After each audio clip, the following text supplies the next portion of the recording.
Bonjour, fibromyalgie et troubles du sommeil pendant la canicule, un cercle vicieux qu'il nous faut comprendre.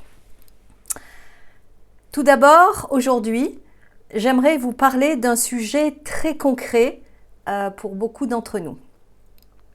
Les troubles du sommeil pendant les périodes de canicule et leur impact chez les personnes atteintes de fibromyalgie surtout.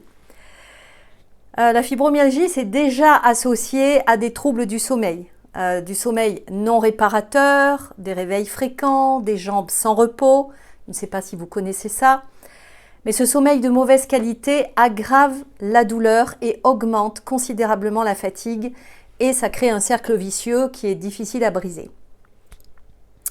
Et il se trouve que la chaleur excessive, comme celle que nous connaissons par exemple épisodiquement en ce moment, ça vient amplifier vraiment ce facteur-là. Et pourquoi ça l'amplifie? Tout d'abord, il y a la régulation thermique du corps qui est perturbée. Le corps, il a besoin de faire baisser sa température pour initier l'endormissement. Mais quand il fait trop chaud, surtout la nuit, ce mécanisme il est ralenti. Donc résultat, endormissement difficile, sommeil fragmenté, parfois même absence totale de sommeil profond. Voilà. L'hypervigilance du système nerveux aussi.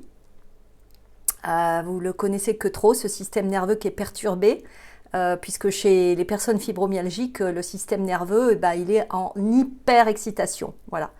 Donc la chaleur excessive, ça agit comme un stress supplémentaire, si vous voulez, et ça déclenche des réactions physiologiques qui maintiennent l'organisme en état d'alerte.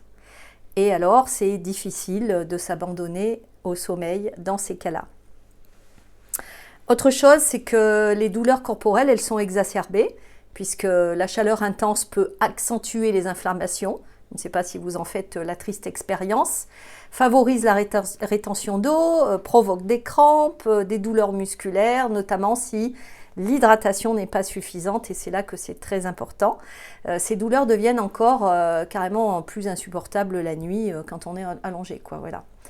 Et puis il y a cet air qui est irrespirable, donc en gros, la canicule rend l'air étouffant, bien sûr, parfois même humide, c'est ce qui gêne la respiration. Je ne sais pas si ça vous arrive de suffoquer un petit peu ou de chercher votre respiration. Et la respiration libre et fluide, elle est essentielle pour l'apaisement du système nerveux, justement, pour nous. Donc là encore, les réveils nocturnes, ils se multiplient et le sommeil devient encore plus chaotique. Voilà. Donc c'est un tableau clinique très complexe. Alors bon, vous allez me dire, ok, tout ça on le sait, mais qu'est-ce qu'on peut faire par rapport à ça? Même si on ne contrôle pas la météo, on peut quand même adapter au minimum, à minima, son environnement pour mieux dormir. Par exemple, déjà refroidir la chambre avant de dormir par des aérations, tôt le matin ou tard le soir, utiliser un petit linge humide et un ventilateur avec précaution, bien entendu, puisque c'est très compliqué aussi ça. Dormir avec des draps en coton, de préférence légers, et éviter absolument les matières synthétiques. Et boire régulièrement de l'eau, ça c'est très important, sans forcément attendre d'avoir soif. Et éviter les écrans le soir. Bon, ça, toutes les personnes qui ont des problèmes de sommeil, elles connaissent ça. Parce que ça aggrave l'agitation du système nerveux.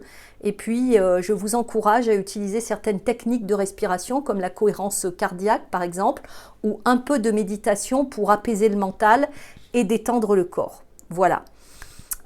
J'espère que ce petit tuto vous aura aidé. Et je vous souhaite tout plein de bonnes choses pour le reste de l'été, parce que je crois que les épisodes de canicule, nous allons en connaître hélas de plus en plus. Voilà.